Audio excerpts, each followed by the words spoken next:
Welcome back, everyone, to MusicWise. I'm Donato Cabrera, your host and music director of the Las Vegas Philharmonic and the California Symphony. We have a very, very special guest and an old friend and an amazing and inspiring colleague. But before we do that, I'd like to talk a little bit about Giving Tuesday. Giving Tuesday is happening today. It's Tuesday. And I'd love for you to think about all the things that the Las Vegas Philharmonic and the California Symphony does for your communities, and choose today to reach out and donate what you can. We're very excited about all the things we're creating now that's we've never done before, and one of which is this interview series. As well as so many other things, Orchestra Online, which is now on the Las Vegas Philharmonic site. We're for the California Symphony. We are giving back today in partnership with many of the local health facilities and partnerships in Walnut Creek. And if you donate more than $100, we'll send you a mask as well as one of those partners a mask as well. So Giving Tuesday, it's a great thing. Let's jump into what we're about to talk about today and who we're going to talk with. Alexi Kenney has, and I'm not saying this, I know he's about to join us, but he has been inspiring me ever since we were to work together as colleagues in the San Francisco Symphony Youth Orchestra, and he has since gone on to amazing things, which we'll talk about here during this hour. And so without further ado, hi, Alexi. Hey, Donato. Thanks so much. Where are you joining us from? I'm coming to you from Brooklyn, New York, my apartment for the next couple weeks until my lease ends. Aha. Yeah. Wow. Okay. So let's talk a little bit about that. Moving in this time. Indeed. Yeah, it's a topic I haven't really begun to wrap my head around yet. But as you mentioned, I was in the San Francisco Symphony Youth Orchestra, and my parents are still in Palo Alto, California. So I'm plotting my escape at some point in the next 3 weeks. Really? Yeah. So we'll see what happens. I haven't thought about it yet. Okay. So yeah, we don't have to talk about it much, but I mean, you're thinking about possibly moving back out to the West Coast? Well, at least for the time being. Yeah. You know, I mean, the news in New York is scary, or has been for a while, and as it is everywhere. It is kind of a crazy time to think about moving, but I think if I have a choice, I want to be with people rather than by myself. So, but you know, it's so interesting because, you know, we've all been by ourselves in one way or another. And especially as artists like you and with like our friend Oliver Herbert, we've found ways to communicate, to share our art, to share our passions, our obsessions. We were just talking about before we went live how we're both sort of migrating towards the music of Bach these days, and it does make sense certainly to be listening to his music at this time. But you know, from what I've seen so far, you've found ways to experiment and again share what you're doing right now. Let's talk a little bit about what you've recorded and what has interested you in these last month, these many weeks now.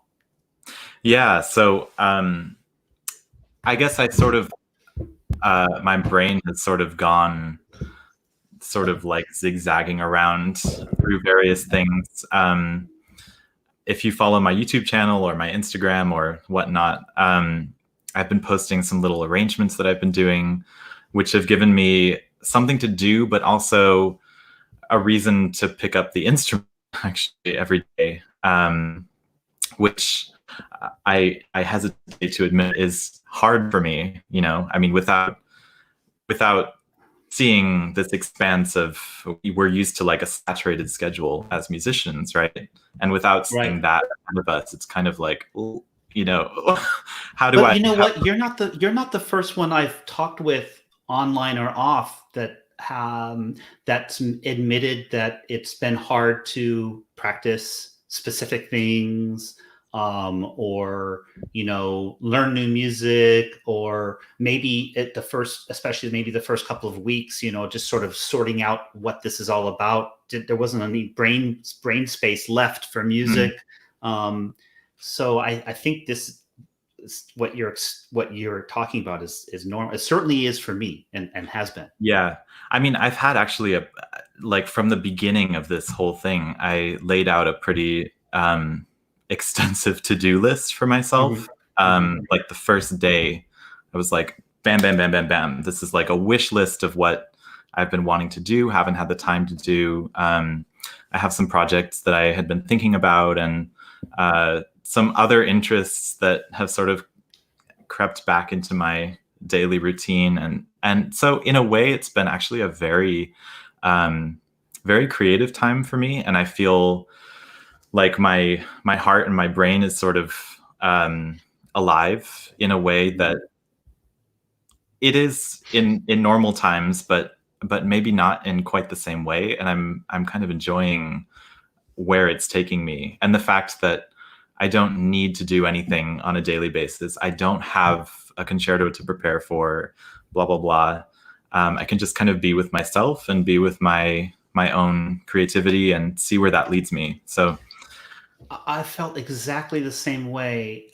It has been over 20 years since I've always been a fan of recordings, but when you're and of reading about music and reading the things around music, why they were created. But it's so difficult when you're sort of on that, the performing hamster wheel. I hate to even say hamster wheel because it's such a joy, of course, but it is such a dedicated hamster wheel. It's hard to find that extra time to just even hear what other artists are doing completely out of your realm of existence, not let alone the specific thing that we're doing. And so you're right. You're absolutely right. For me, it's been such a wonder just to go on YouTube every day to find performances of organ music by Johann Sebastian Bach, just wherever my heart leads. And I think this has been a gift to us. Yeah. And I think, one thing that I've been thinking about is like, we spend our whole careers ever since we're out of school being in the public eye and sort of, making public our process and the results of our process. And inherently, I feel like our art form is of incredible personal nature. And I think to rediscover that for myself, and I think a lot of us are sort of reconnecting with what we once, may have lost along the way somehow in this public arena. That obviously I do miss performing, and I think that's a different topic in a way. But to sort of rekindle this love, this private love for a bunch of different music, has really been so necessary for me. Do you think there's a way somehow when the wheels start turning again, for you, for me, for all of us, to keep that in mind, maybe be more mindful of that inner spark that we forget that's there, perhaps, when we're so busy? Well, one thing that I've been really enjoying is going on YouTube and listening to live performances, recorded live performances. And I'm not talking about like live streams, which is a different sphere, but like recordings. I think I sent to you like this Joni Mitchell recording from 1979, or no, actually, well, any sort of live concert recording, Yeah. there is a live recording of Joni Mitchell, Jaco Pastorius, and Pat Metheny, the whole concert from 1979, which is phenomenal. And oh my gosh, I didn't know interspersed that with all of existed. these, yeah, it's interspersed with all of these improvisations, and it's really artfully shot. And it's just such, I don't know, such a discovery for me to have the time to do that. And watching some Berlin Philharmonic, digital concert hall, and like these things which pop up,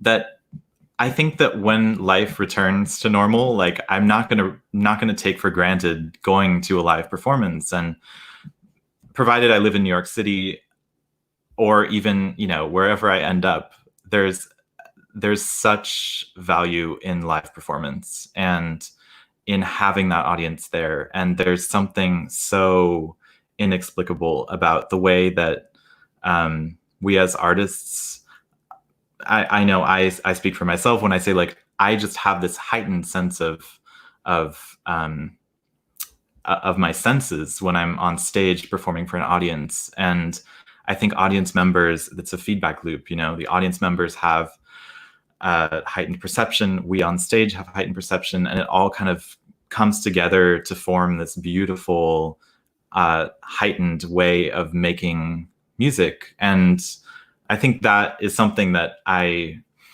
have never really taken for granted, but maybe will appreciate as a real entity when things go back to normal.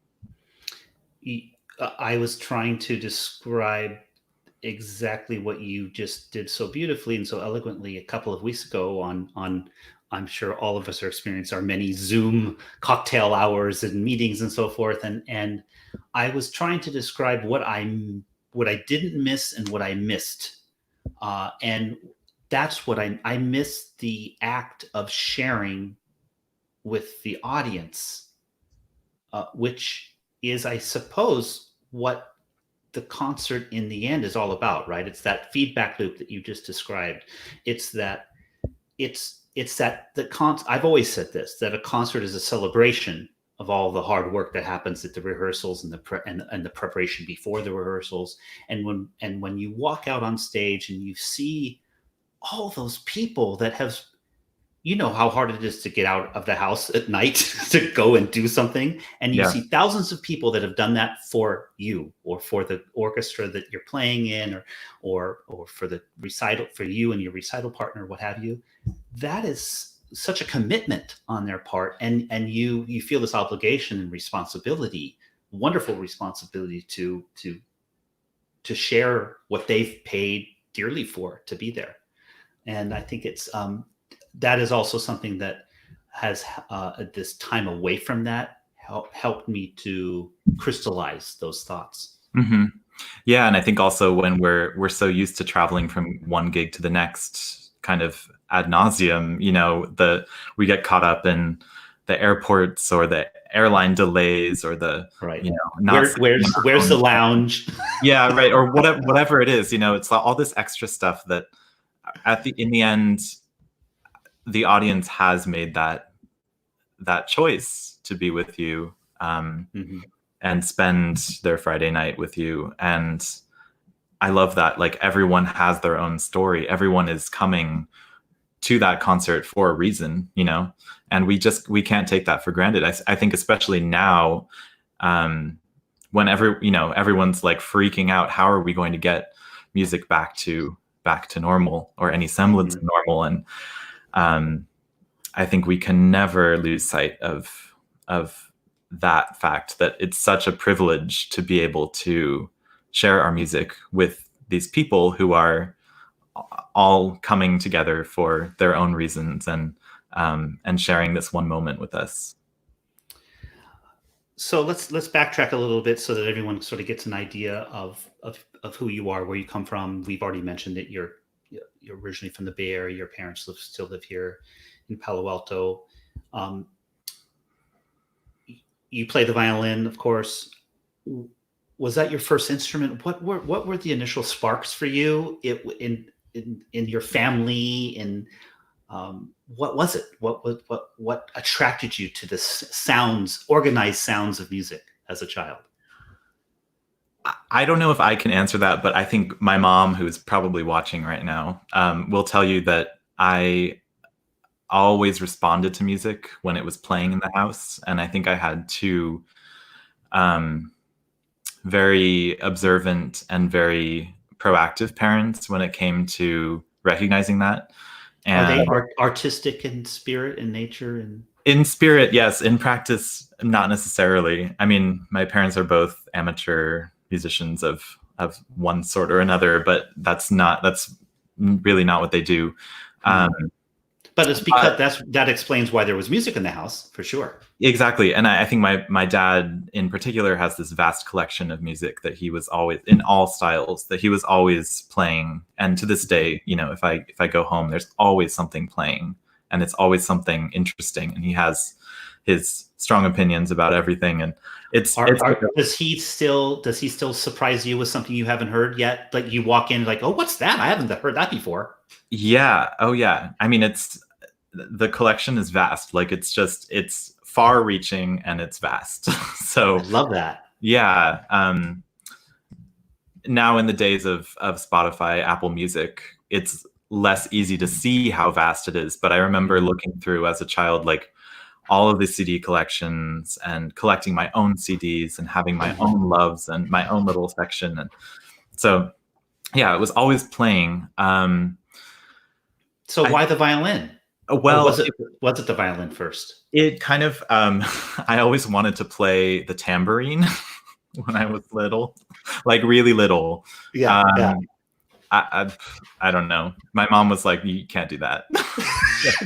wise words for your mother. And then it was like the triangle, and she equally was like, no, it's not good. So, so then I think, you know, like the piano just was kind of out of the question in terms of our house size and general cost. And now she's not sure about the cost aspect because, you know, violins are costly beasts. But yeah, so there happened to be this teacher who was teaching in the church at the end of our block. And my mom had the idea to go in and follow one of the kids with the violin case into the church. And I had a little lesson, and that was my first teacher. Do you remember that moment? I don't remember the very first moment. I mean, with a lot of kids, you know, you don't start out with the violin in your hands. Right, you start out with or if you start out with the violin, it's just kind of a tease for, you know, it's like, oh, this is what you're going to get in a few months. And then, you know, little by little, you start working on all things sort of holistically. So you're working on reading music. If you're not doing Suzuki method, which I did not do. Really? Okay. You're working on reading music, sort of. I mean, I did sort of a modified Suzuki where my teacher used the books, but not the method. And so we have these sort of levels of, he went through book 1, you got a few stars, you know, like a blue gold star every time you completed a song. And then he moved on to volume 2, blah, blah, blah. So I don't remember the very, very first moment, but I do remember those first times when I had the violin and I could actually make sound, you know, and there was like a little ribbon around the sounding point where you're supposed to keep the bow straight all the way through, and there's little stickers around the parts where your left hand fingers are supposed to go for the C major scale. So yeah, I do recall all of that. And I do feel fortunate. I should mention that my parents never pressured me to practice as a child. So I came to it quite organically. And I would say in a way, I feel like my whole life has sort of developed like that. You know, it's developed more or less organically.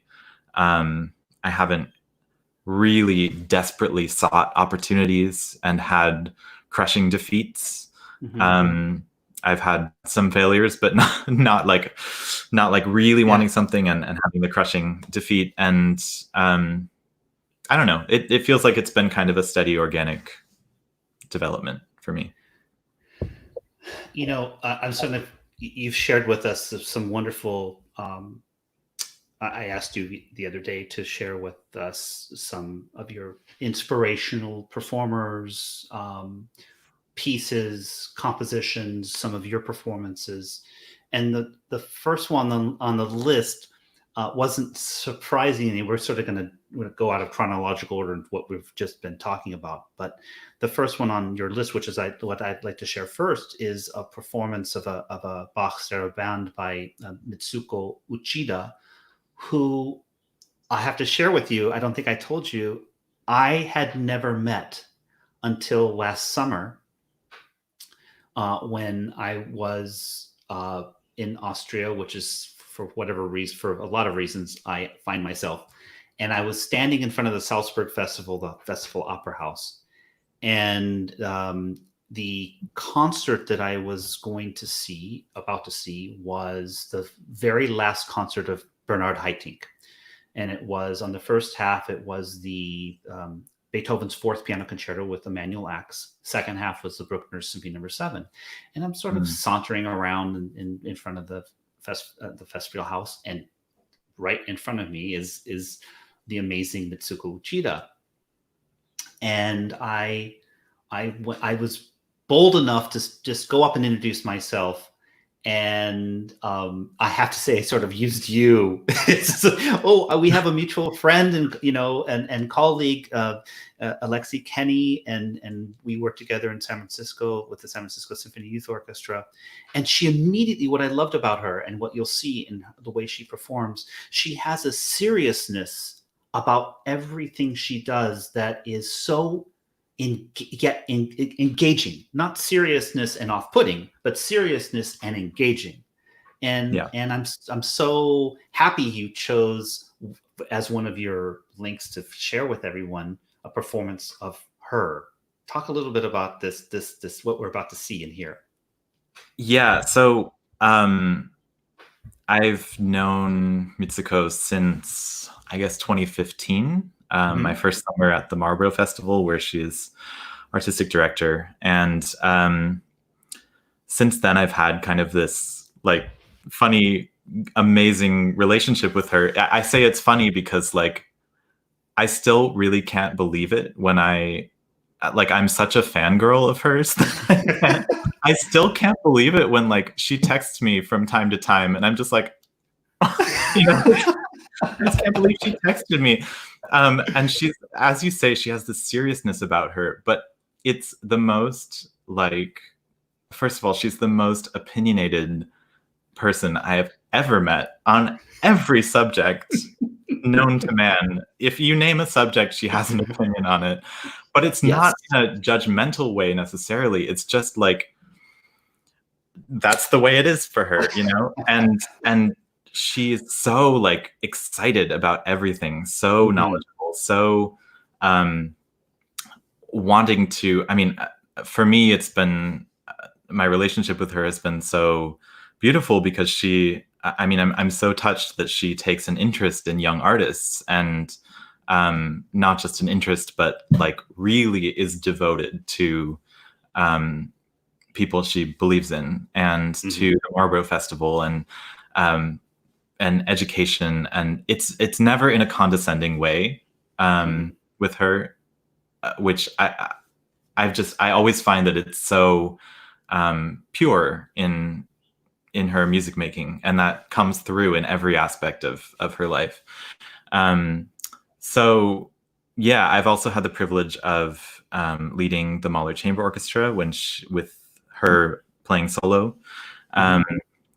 and this piece that you're about to hear is the only Bach that I've ever heard her play. And I think, I wonder if this is the only Bach that she's ever played in public. I asked her why, because she played this also as an encore on one of our concerts. And I asked her why she didn't play more Bach, because as you'll hear, it's just mind-blowingly beautiful.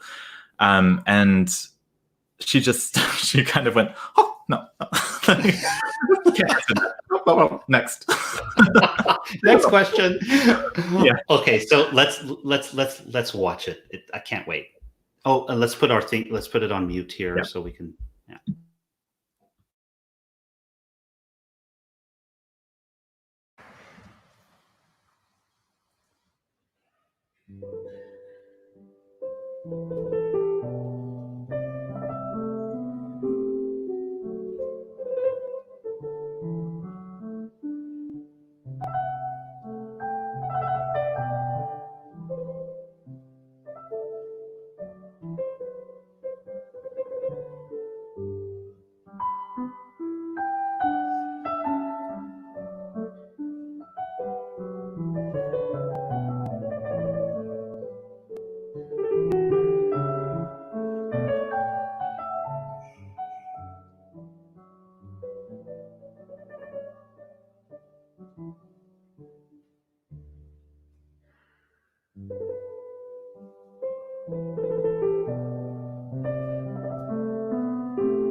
Wow.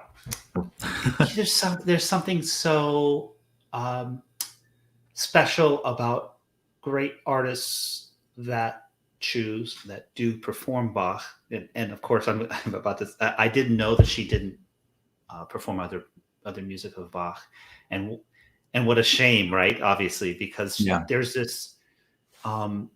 It's so interesting. It's between simplicity and profundity, right? It's just Exactly. it's so simple that what they're doing, it's profound. Yeah, I think, and you'll hear this with any interpretation of hers. And I'm thinking also of like the fact that you say simple. There's Sonata Facile, the Mm-hmm. Mozart easy sonata, which most people know the first movement to. There's a recording of her also, I think, as an encore, playing the second slow movement of that piece. Mm-hmm. And it's this, like, she's just plucking the notes out of a very energized air. Like, I don't know how better to describe it than that. Like, there's just this expectation and this sort of like pedestal to which she puts this music on, that then she's able to just take the strands of essence from the music and play it. And I love that aspect of her music making. It's always done in a genuine way and not a precious way. Right. Plucking is such an interesting word, because that's exactly what I was thinking. I was thinking, how on earth is she getting an instrument that is basically the opposite of how a harpsichord works? So if we think about a harpsichord, it actually does pluck. It plucks the string. And a piano, I hate to use this word, hits the string, sort of, actually comes from below and hits the string, on directly with felt. And the harpsichord plucks it with a plectrum.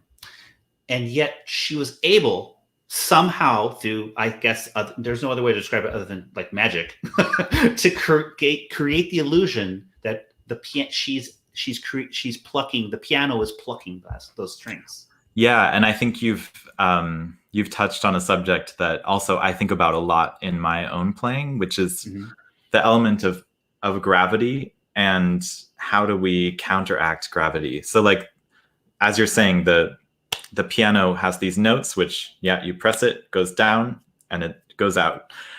But somehow the feeling of so much music, especially if you think of like a bar of common time, like 1, 2, 3, 4. They're not 4 equal beats, especially in Bach, but there's usually like a bounce in 1, and then 2, 3, 4 are up, and then it goes back down. It's like throwing a ball up in the air, right? So I think so much of what we do, or what we should strive to do in our playing, is to find that feeling of upward motion and defying gravity, so that when the gravitational moments happen, they really mean something. And you don't even have to have it be so extreme. As in Mitsuko's playing, I think there's just this subtle, like, it's almost like a pebble skipping on a pond, It's this, like, there's a bigger jump, and then there's like a few shock waves, but it never goes below the surface. Like, it's just always sort of up. And I just love that. It's so wonderful that you've been able to have these incredible artists be inspirations and be real people to you, like you were talking about. It's so important. I think another aspect of your playing, of your artistry, is not only your exploration of things that have happened, music that has happened, but music that is about to happen, that you help bring into the world. And this curiosity, artistic curiosity, I think is so healthy. Of course, it's so special when you can talk to a specialist, say someone who only plays the music of Bach, or only does music on period instruments. That's a wonderful world unto itself. And then those musicians and artists I greatly admire. But I think there's something to be said for finding that new novel, finding that new short story, finding that new piece of music that keeps the art form constantly having some undergrowth and new flowers emerging. Was this always a part of your exploration, or was it something that came into being as you were studying? When did this curiosity, or was it always there? I think it was always there. And I think originally it stemmed from boredom. Like, shouldn't say that. No, I mean, boredom might not be the right word, but it stemmed from this sort of person that I am by nature, to always look for the next thing and always be looking for the things that other people aren't seeing and blah, blah, blah.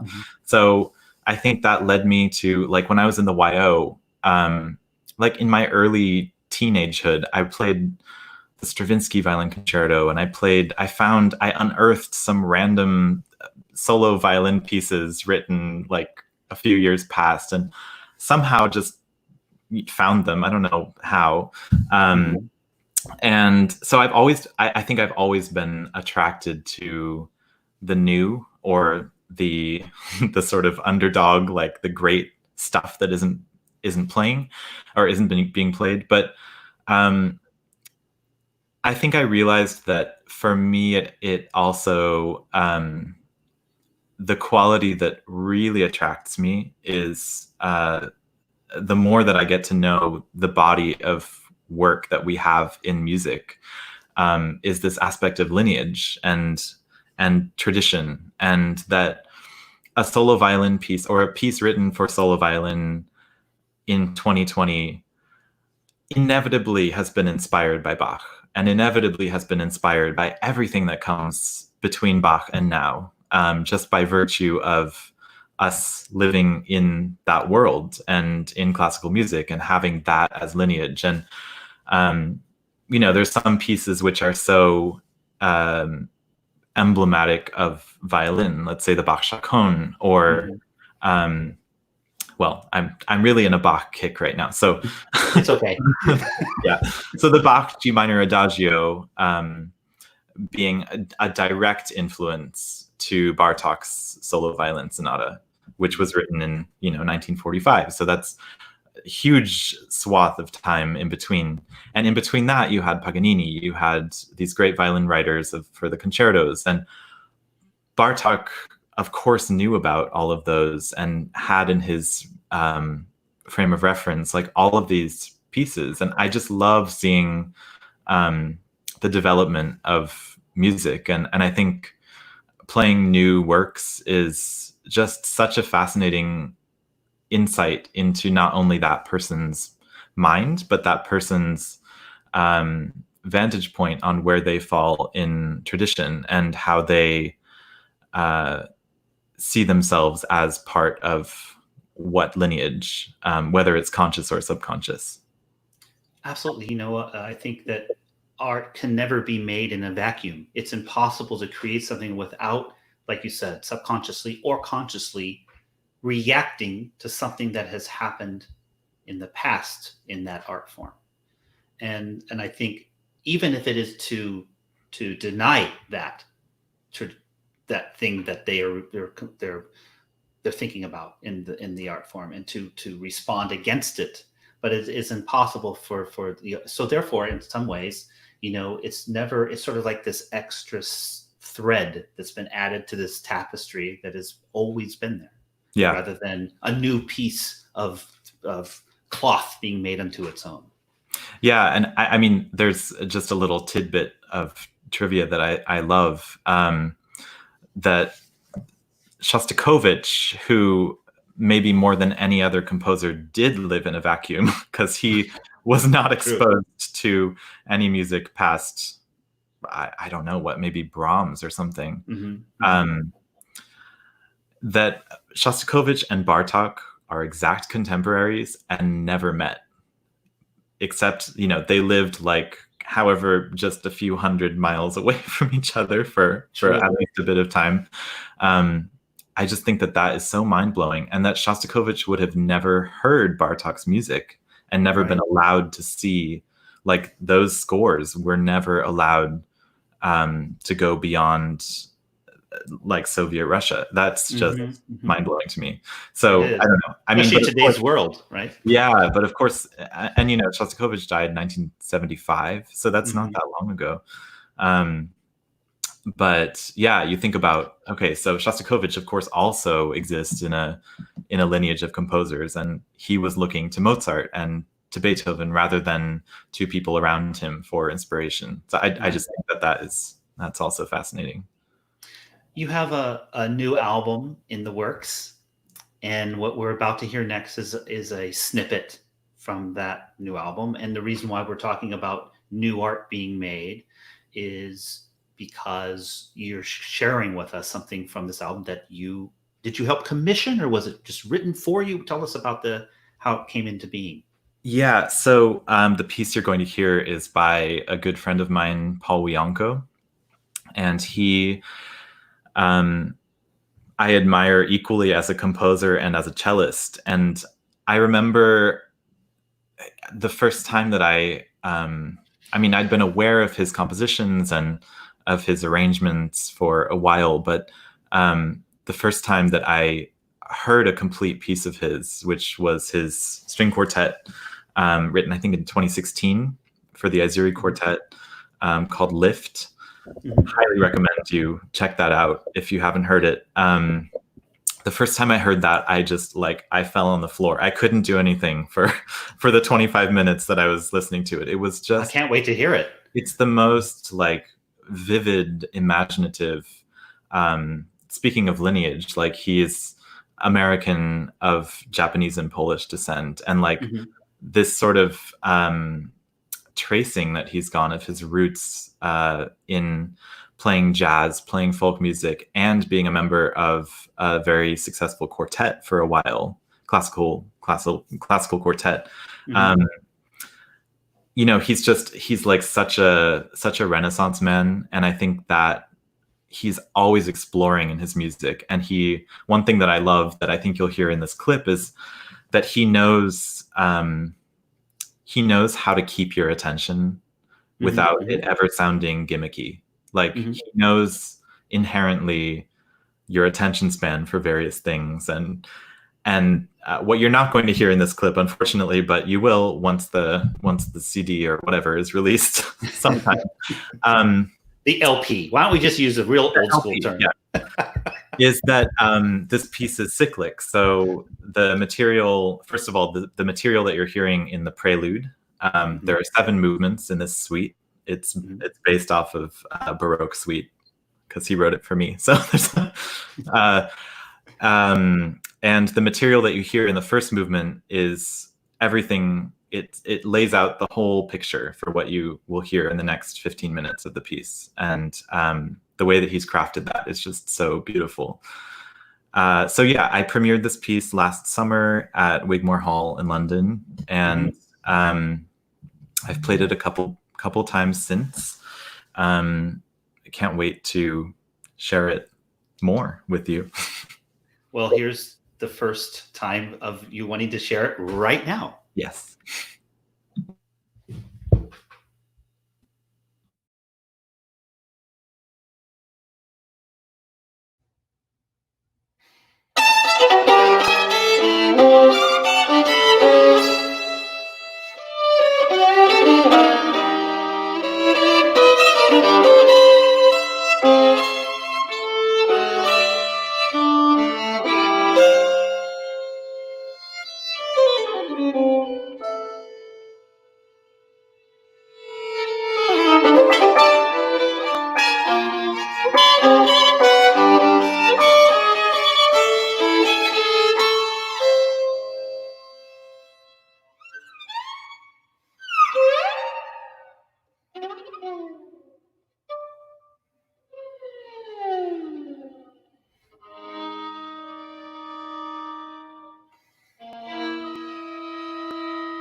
You're so right. He has such an a wonderful way of taking you to the next moment. You want to hear what is next, and he has such a mastery of knowing when to release the energy and when to build it up again. I can't wait to hear the rest of this suite. Wow. It's really remarkable. And I think,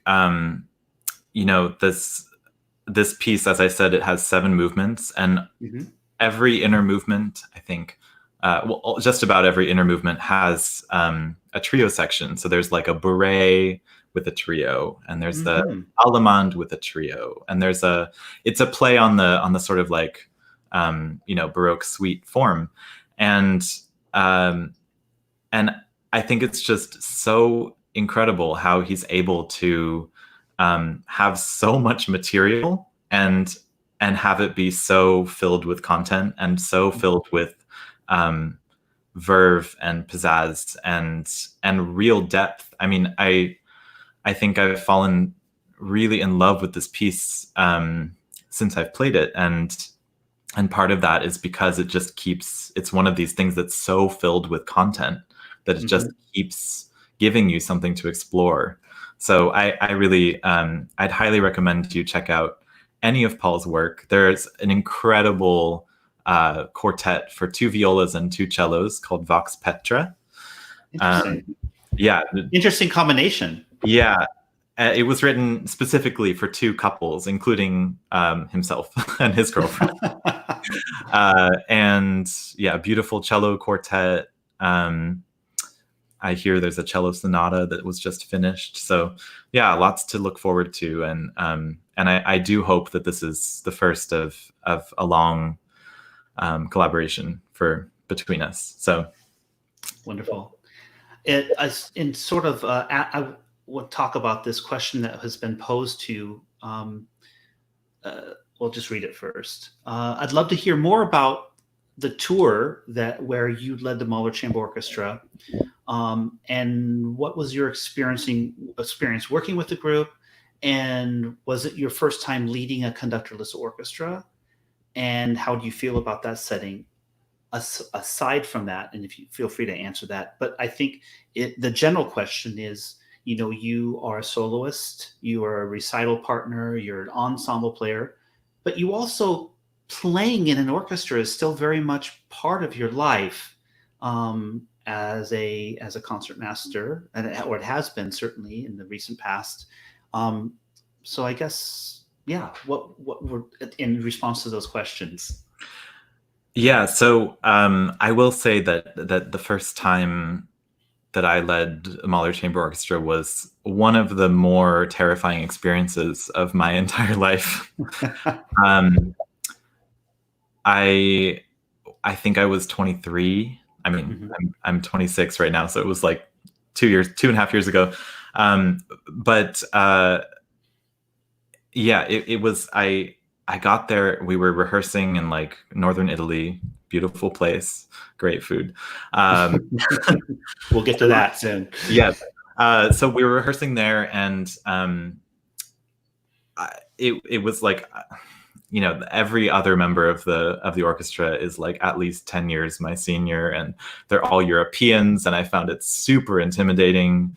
And then, I was asked to lead Beethoven's 7th Symphony, which has, like the most storied past from every conductor. I mean, it's my favorite Beethoven symphony, but it's like every conductor has their thing, and of course this orchestra has played it like a million times with a million different conductors and leaders, and so I just felt incredible pressure, and I learned pretty quickly that all that pressure was made up, so that I like, I mean, in the sense that I got to know the members of the orchestra, and they're just one of the most supportive, most lovely groups of people that I have ever met. And it's pretty remarkable. They've been together for decades, and they're a touring only ensemble. So they don't have a home anywhere. They just go for like 2-3 weeks on tour in different places around the world. It's cool. But for me, like, thinking about that, I think it would be pretty exhausting to be with the same people for 20 years doing that. And yet I sense there's zero animosity. Like, people are just so deep friends that they will have breakfast with each other. They'll have dinner, they'll have drinks, they'll have tapas, whatever, late into the night. If there's a concert the next day, who cares? Like, it's just such an amazing group of people socially, that pretty soon I felt okay in that way.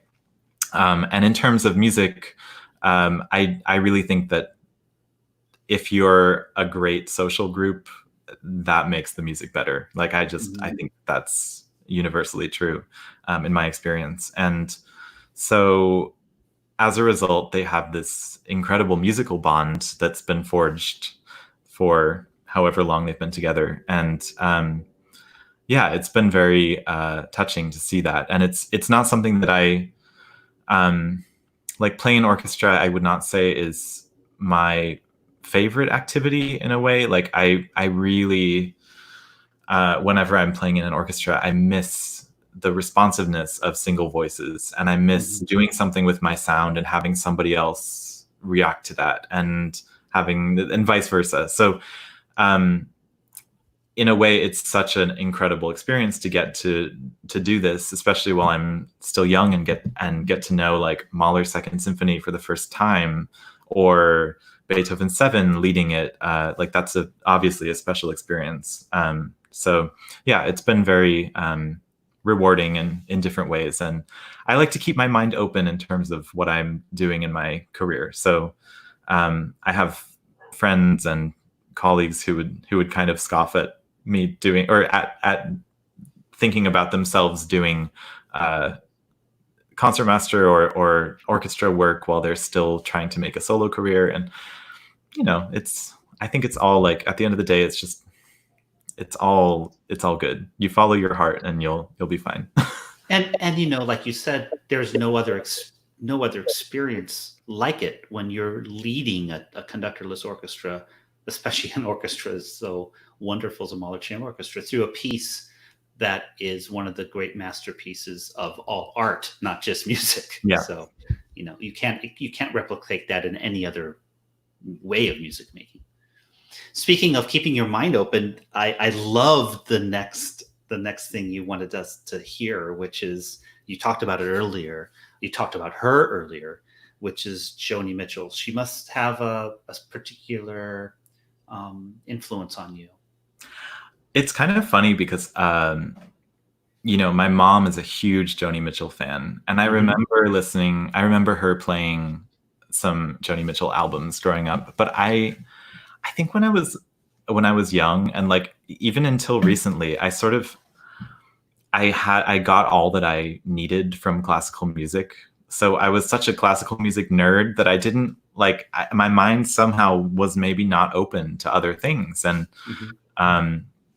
and I don't know what changed, but my mind somehow opened, and I'm very thankful for it, because I mean, I think from the time that I listened, like, first heard Joni Mitchell as an adult, I couldn't stop listening. And especially these albums like Blue or Hajira, or, like, these very classic but incredibly artistic and unique albums for their time, that both of them also chart such a beautiful story over the course of the 60 minutes.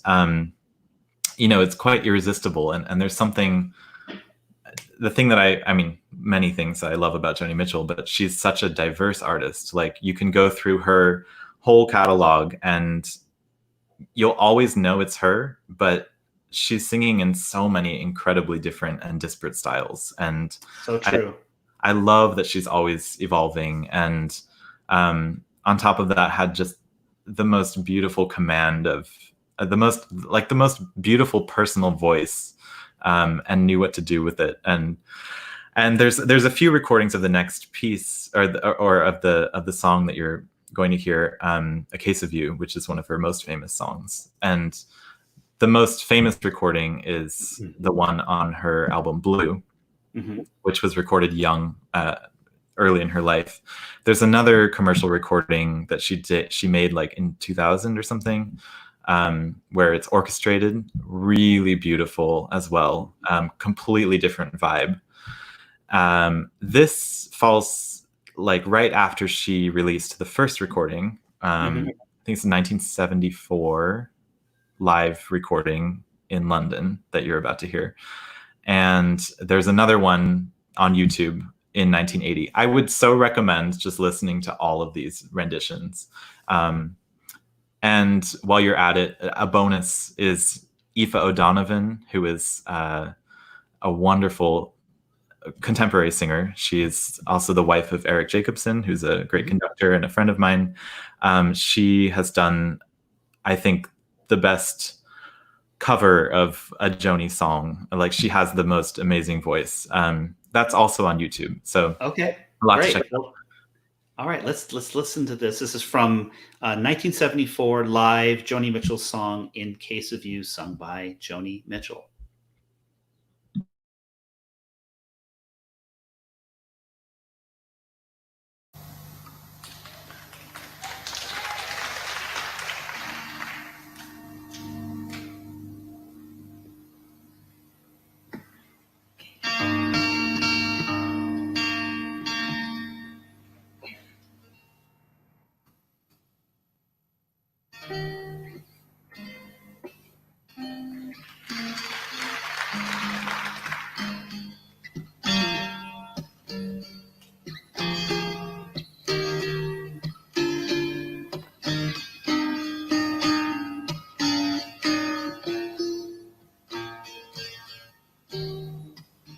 Just before our love got lost, you said,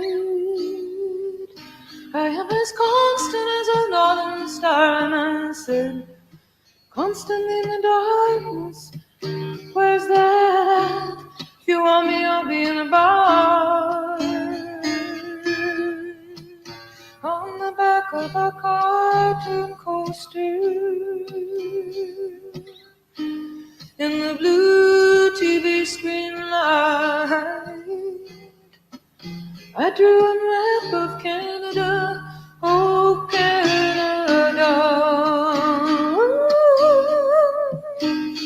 with your face sketched on it twice. Oh, you're in my bloodline, only one. You taste so bitter and so sweet, oh, I could drink a case of you, darling. I would still be on my feet, I would still be on my feet.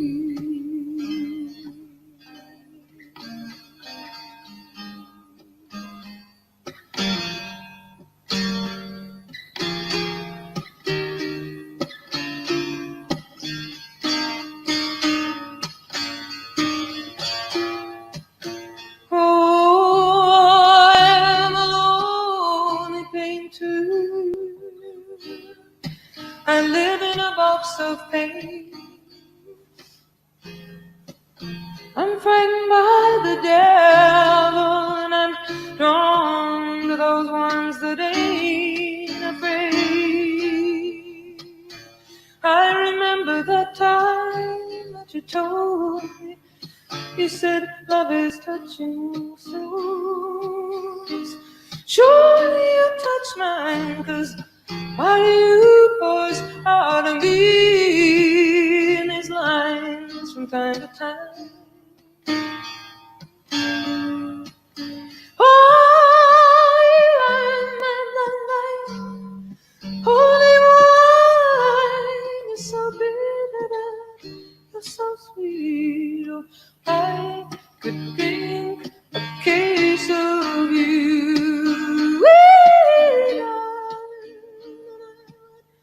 Still be on my feet, oh, I would still be on my feet.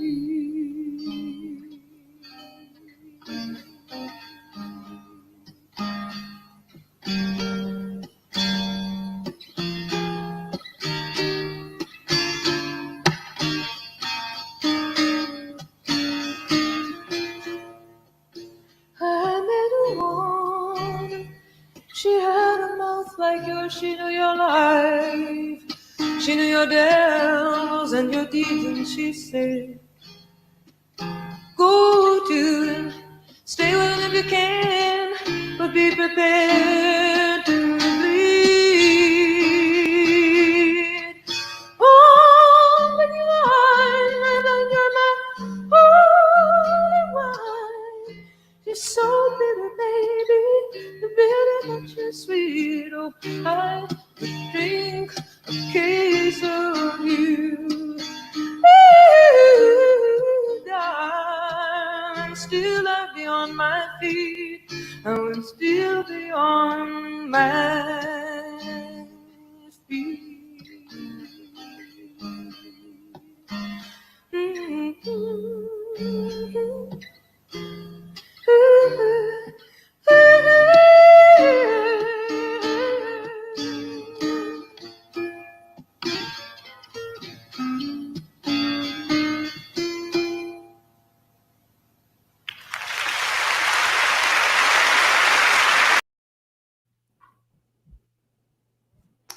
You know, she's such a unique artist, and she's such a special artist. Whenever I've watched a documentary of that time and other musicians speak of her, when they always say, well, she was the best. There was something about her that separated her from all the rest of us. You know, she had that incredible gift of being able to not only write a song with incredible lyrics, but to then perform it, which are two often separate categories unto themselves. Yeah. How? Sorry. And just as an addendum, and managed to be, to this day, unsurpassed in those songs. You know, nobody can sing a Joni Mitchell song like Joni Mitchell. That's right. See how fast an hour goes by? It's true. And I wanted to play all of the, we'll put all of the things that we have played and we wanted to play on the playlist, but it just means you're going to have to come back at some point and talk about food. That sounds good. Maybe we should and Bach, food and Bach. Maybe we could do like a little cooking show. Oh, okay. Why not? You know, now's the time. I still remember, one of my most favorite memories is eating at Raku in Las Vegas with you, like super late night. I think it was like 1 a.m. or 2 a.m. or something. I don't know. Am I getting it right? No, that's about right. That's the only time you can basically get a reservation in that That's place. Right. I send anyone who is like, need recommendations for Las Vegas, I'm like, just get out of the strip, go to Raku. And that was a special memory for me. One of the many not so hidden gems of the Las Vegas culinary scene that makes Las Vegas such a special place. Alexi, it's been so fun to see you and to hear you and to talk with you about the things we love so much. And stay healthy. Let me know where you end up in a couple of weeks. Maybe we can have a socially distanced Vivaldi Four Seasons. Yes, indeed. Which is what we were supposed to do in a couple weeks with California Symphony, but who knows? We'll figure something out. It will happen in one way or another. Well, thank you so much for having me. Yeah, and thank you everyone for tuning in, as they used to say, as they still say. And until next week, bye everybody. Take care. You too.